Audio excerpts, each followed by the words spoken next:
ആകാശവാണി. നമസ്കാരം. പ്രത്യേക വാർത്താ ബുള്ളറ്റിൻ വായിക്കുന്നത് ഹരിഷ്ണ. ലോക്സഭാ തെരഞ്ഞെടുപ്പിന്റെ അവസാന ഘട്ടത്തിലേക്കുള്ള പ്രചാരണം രാജ്യത്ത് ഊർജിതമായി പുരോഗമിക്കുന്നു. 57 മണ്ഡലങ്ങളിലാണ് ജൂൺ 1-ന് 7ാം ഘട്ടത്തിൽ വോട്ടെടുപ്പ് നടക്കുന്നത്. പ്രമുഖ നേതാക്കളും താരപ്രചാരകരും മണ്ഡലങ്ങളിൽ സജീവ പര്യടനം തുടരുകയാണ്. മുതിർന്ന ബിജെപി നേതാവും കേന്ദ്രമന്ത്രിയുമായ അമിത് ഷാ ഉത്തർപ്രദേശിൽ പ്രചാരണ യോഗത്തിൽ പങ്കെടുത്തു.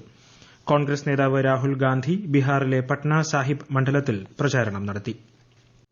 സംസ്ഥാനത്ത് ഡ്രൈ ഡേ ഒഴിവാക്കുന്നതിനായി മദ്യനയത്തിൽ മാറ്റം വരുത്താൻ പോകുന്നുവെന്ന രീതിയിൽ പ്രചരിക്കുന്ന വാർത്തകൾ അടിസ്ഥാനരഹിതമാണെന്ന് chief secretary doctor V Venu. സംസ്ഥാനത്തിന്റെ സാമ്പത്തിക സ്ഥിതി മെച്ചപ്പെടുത്തുന്നതിന് സ്വീകരിക്കേണ്ട നടപടികൾ സംബന്ധിച്ച് ചീഫ് സെക്രട്ടറിയുടെ നിർദ്ദേശപ്രകാരം നടന്ന ചർച്ചകളെ തെറ്റായി വ്യാഖ്യാനിച്ചാണ് ഇത്തരം പ്രചാരണം നടക്കുന്നതെന്നും അദ്ദേഹം അറിയിച്ചു. സംസ്ഥാനത്ത് എല്ലാ മാസവും 1-ാം തീയതി ഡ്രൈ ഡേ ആചരിക്കുന്നത് മൂലം ബിസിനസ് സാധ്യതകൾ നഷ്ടപ്പെടുന്നതായി സെക്രട്ടറിമാരുടെ യോഗത്തിൽ അഭിപ്രായം ഉയർന്നിരുന്നു. എന്നാൽ ഇതിൽ അന്തിമ തീരുമാനങ്ങളൊന്നും എടുത്തിട്ടില്ലെന്നും അദ്ദേഹം അറിയിച്ചു. ബാർ കോഴ ആരോപണത്തിൽ മന്ത്രിമാർ കള്ളം പറയുകയാണെന്ന് പ്രതിപക്ഷ നേതാവ് വി ഡി സതീശൻ.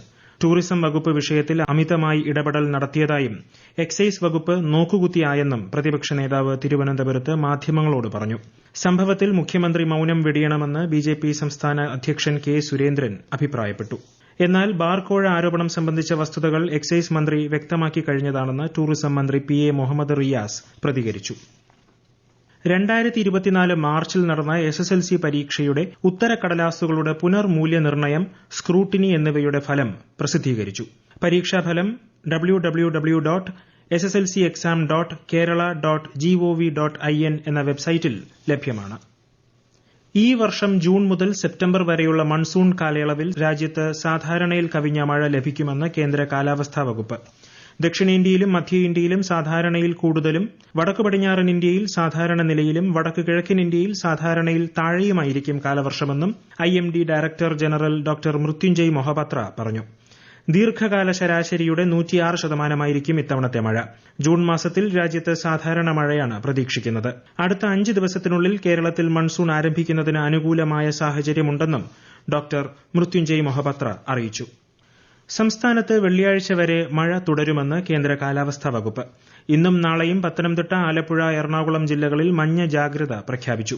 കേരള തീരത്തും തെക്കൻ തമിഴ്നാട് തീരത്തും ഇന്ന് രാത്രി 11:30 വരെ ഉയർന്ന തിരമാലയ്ക്കും കടലാക്രമണത്തിനും സാധ്യതയുള്ളതിനാൽ മത്സ്യത്തൊഴിലാളികളും തീരദേശവാസികളും ജാഗ്രത പാലിക്കണം. കേരള, കർണാടക തീരങ്ങളിൽ മത്സ്യബന്ധനത്തിന് തടസ്സമില്ല. എന്നാൽ ചുഴലിക്കാറ്റിന്റെ പ്രഭാവം തുടരുന്നതിനാൽ ബംഗാൾ ഉൾക്കടലിൽ മത്സ്യബന്ധനം വിലക്കിയിട്ടുണ്ട്. റേമൽ ചുഴലിക്കാറ്റിന്റെ ശക്തി കുറഞ്ഞതായി കേന്ദ്ര കാലാവസ്ഥാ വകുപ്പ്. ഇന്ന് രാത്രിയോടെ ഇത് തീവ്ര ന്യൂനമർദ്ദമായി മാറുമെന്നും കാലാവസ്ഥാ വിഭാഗം അറിയിച്ചു. നോർത്ത് സൌത്ത് 24 പർഗാനാസ്, കൊൽക്കത്ത, ഹൌറ തുടങ്ങി പശ്ചിമ ബംഗാളിന്റെ തീരമേഖലയിൽ മഴയുടെ ശക്തി കുറഞ്ഞു. ചുഴലിക്കാറ്റിനെ തുടർന്നുണ്ടായ അതിശക്തമായ മഴയിൽ സംസ്ഥാനത്ത് നിരവധി വീടുകൾക്ക് കേടുപാടുകൾ സംഭവിച്ചിരുന്നു. മഴ ശമിച്ചതോടെ മെട്രോ ലോക്കൽ ട്രെയിൻ സർവീസുകളും കൊൽക്കത്തയിൽ നിന്നുള്ള വിമാന സർവീസുകളും പുനരാരംഭിച്ചിട്ടുണ്ട്.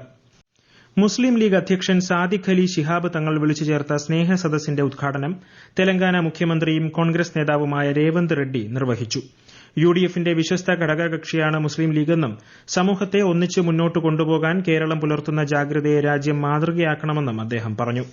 മുസ്ലിം ലീഗ് ദേശീയ ജനറൽ സെക്രട്ടറി PK കുഞ്ഞാലിക്കുട്ടി, പ്രതിപക്ഷ നേതാവ് VD സതീശൻ തുടങ്ങിയവർ ചടങ്ങിൽ സംസാരിച്ചു.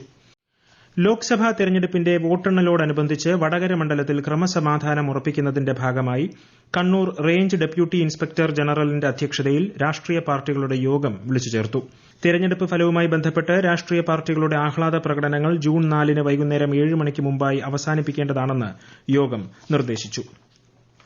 Special armed police, KAP 3-ാം battalion എന്നീ വിഭാഗങ്ങളിൽ പരിശീലനം പൂർത്തിയാക്കിയ 461 പോലീസ് ഉദ്യോഗസ്ഥരുടെ പാസിംഗ് ഔട്ട് പരേഡ് നാളെ തിരുവനന്തപുരത്ത് നടക്കും. പേരൂർക്കട സ്പെഷ്യൽ ആംഡ് പോലീസ് ഗ്രൌണ്ടിൽ നടക്കുന്ന പരേഡിൽ മുഖ്യമന്ത്രി പിണറായി വിജയൻ അഭിവാദ്യം സ്വീകരിക്കും. ഗാർഹിക മേഖലകളിൽ ഇന്ത്യൻ സ്റ്റാൻഡേർഡ്സിന്റെ നിയമപ്രകാരമല്ലാത്തതും നിലവാരമില്ലാത്തതുമായ ലിഫ്റ്റുകൾ സ്ഥാപിക്കുന്നതും പ്രവർത്തിപ്പിക്കുന്നതും നിയമലംഘനമായി കണക്കാക്കുമെന്ന് ചീഫ് ഇലക്ട്രിക്കൽ ഇൻസ്പെക്ടർ അറിയിച്ചു. കോട്ടയം വടവാതൂരിൽ MRF റബ്ബർ ഫാക്ടറിക്ക് സമീപമുള്ള റബ്ബർ തോട്ടത്തിൽ അജ്ഞാത മൃതദേഹം കണ്ടെത്തി. മൃതദേഹത്തിന് 2 ആഴ്ചത്തെ പഴക്കമുണ്ടെന്നാണ് പ്രാഥമിക നിഗമനം. പ്രത്യേക വാർത്താ ബുള്ളറ്റിൻ കഴിഞ്ഞു. അടുത്ത വാർത്താ പ്രക്ഷേപണം നാളെ രാവിലെ 6:45-ന്.